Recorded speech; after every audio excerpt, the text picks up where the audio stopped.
Hei, budak baru. Makanan. Tapi aku rasa lah. Jangan buat aku teruk sangat. Bulan-bulan puasa pun aku nak nasihat. Kena cargas.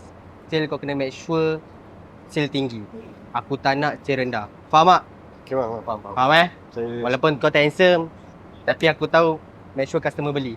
Astra. Bateri purple, bateri pilihan. Mekanik bro. Kau kena belajar lagi ni. Faham Faham. Saya cuba yang terbaik insyaAllah. Jom. Tunggu apa lagi? Jalan. Jangan cidai customer. Jalan. Segala upaya, apapun kita coba, dan tak pernah yang kita impikan. Janganlah menyerah dulu, waktu masih panjang.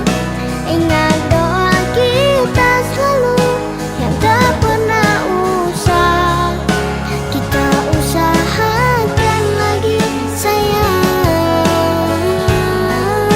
Kita usahakan lagi sayang.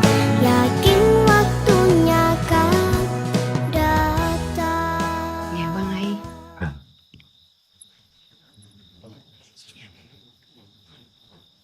Oh, ni yang.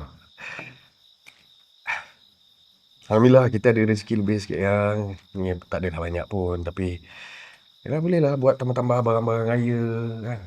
Barang-barang rumah ke apa yang tak cukup. Alhamdulillah.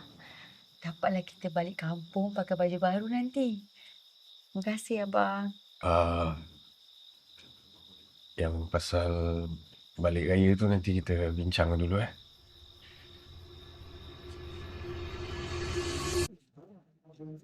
Hei, budak baru. Kau tahu tak? Tiap kali raya, kita orang ni kerja. Tiap tahun. So, tahun ni, raya, kau pula kena kerja. Aku tak nak dengar alasan tau. Boleh tak? Boleh.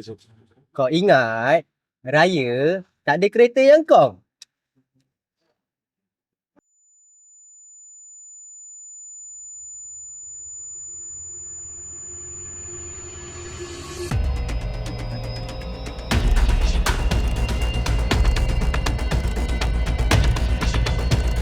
今天有开没有喂？